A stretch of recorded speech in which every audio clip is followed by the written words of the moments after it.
Everybody, it's Angel Ghost Girl here. I am your host, Angel. Well, I'm your host, Angelica, aka Angel. And this week's video is going to be another read aloud.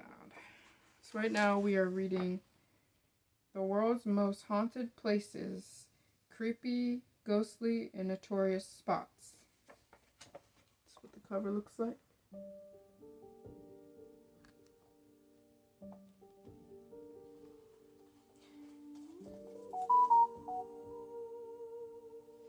That's not my stuff. That's must be my mom's tablet. I'm about to read this. Sorry for the information.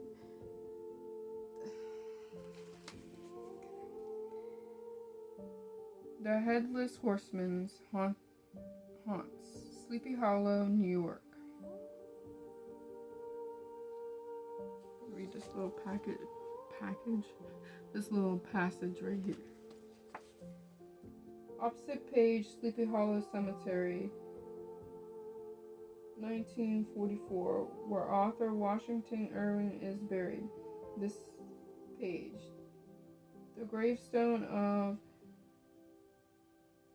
Eckert Van Tessel, thought to be an inspiration for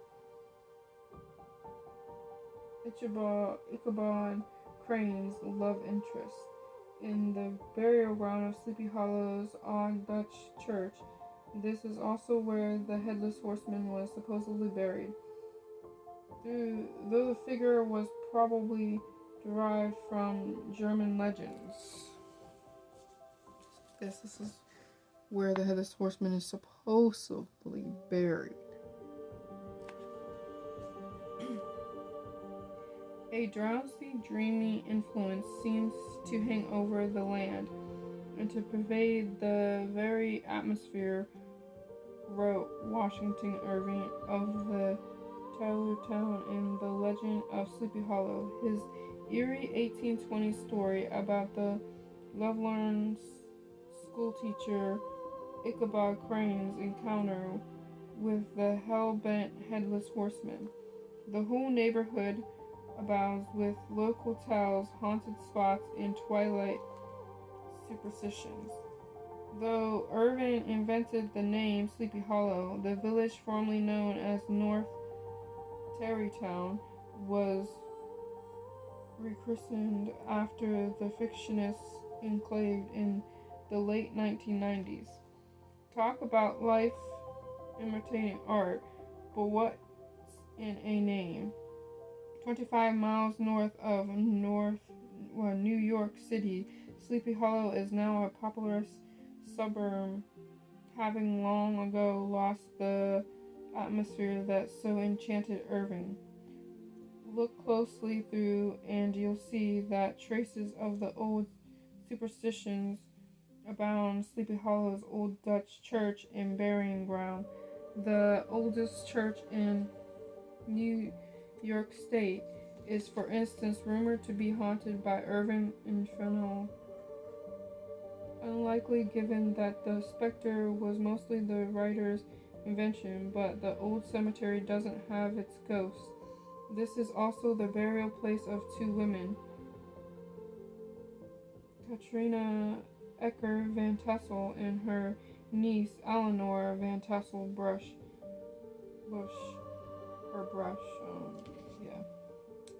Either of whom may have inspired the character of Katrina Van Tassel, Ichabod's love interest. Disembodied whispers have been heard in the Sleepy Hollow Cemetery, where Irving himself is buried. The writer's home, Sunnyside, which he designed and where he lived out his last days, is said to be haunted by his ghost. Apparently, he likes to pinch female visitors. Irving himself claimed to have seen a ghost while he lived there, describing it as a young lady who wandered through the orchard. She is said to have died of love and green apples. His two spectral nieces have been seen cleaning up after the place is closed. Nearby towns have their share of spooks too. Irvington, guess who it's named after, is home to the Church of St. Barnabas, the home of a long dead former pastor and another former pastor's wife. Unearthly mists and dancing lights have been observed in Sparta Cemetery. Hopefully, I'm saying that right.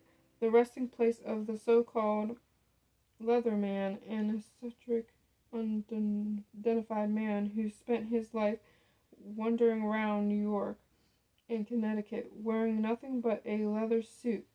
Though Irving's famous towel has left a sometimes ridiculous legacy in the town that bears its name, you can order horseman bruschetta at the Horseman restaurant and pizza, for instance.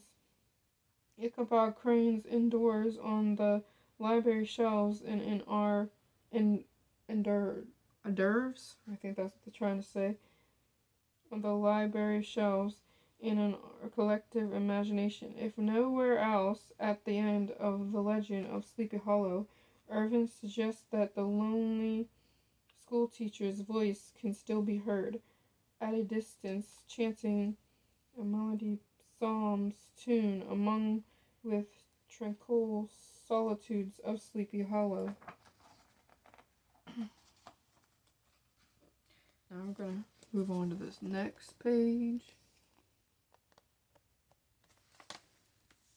Let's start with this first over here.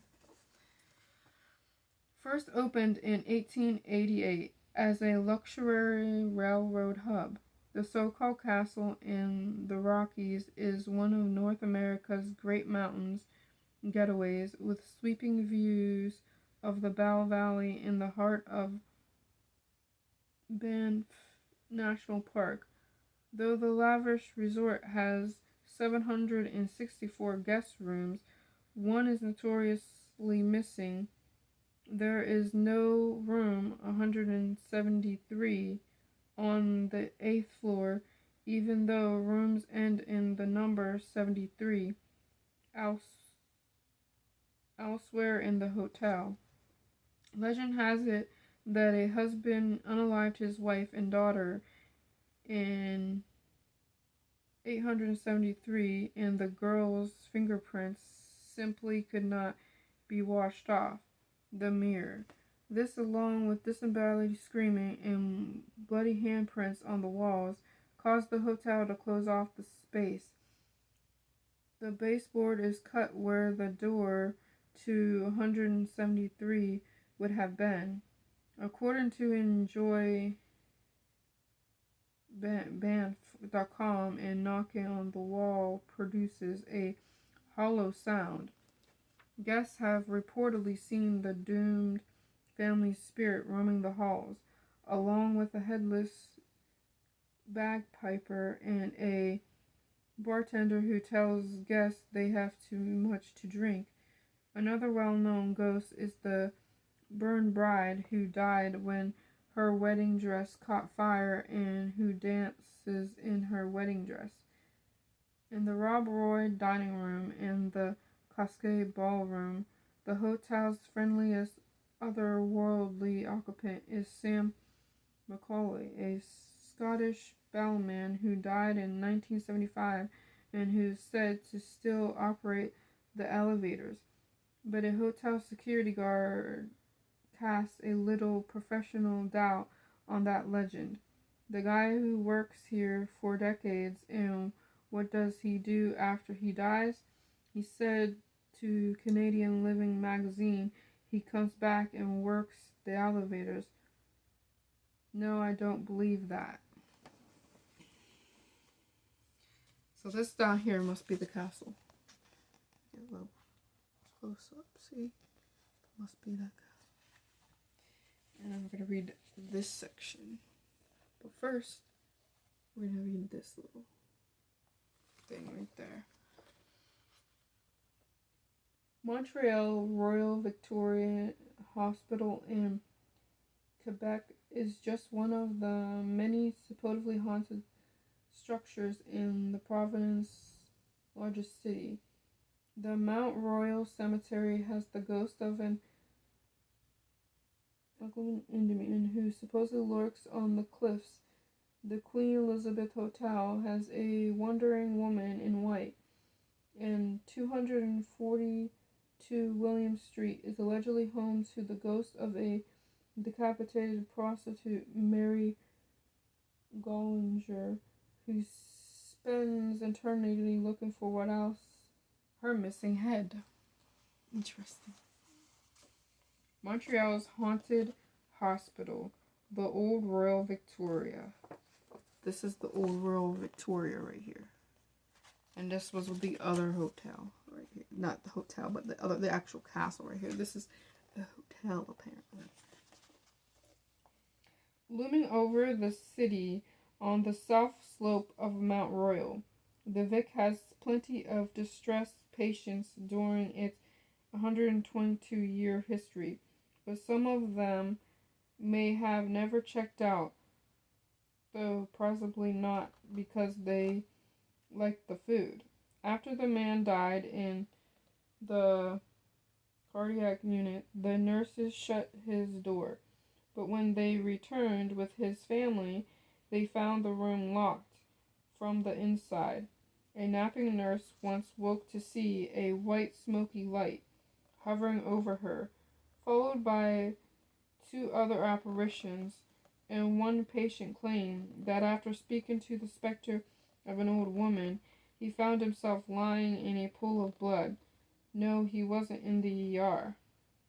In addition to the usual knocking and flickering lights, the Vic once contained a haunted painting, according to McGill University Health Center's website.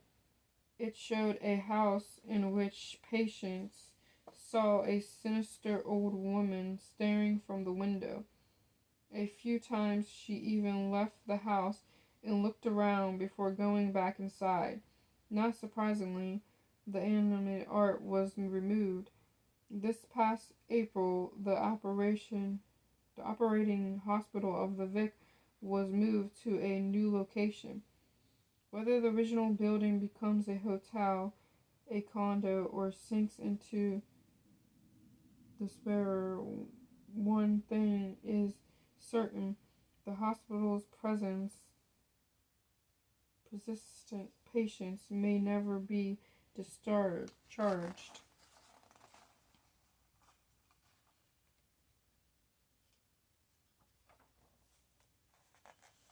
So, if you like videos like this, then like and subscribe, and make sure you're here for the next time.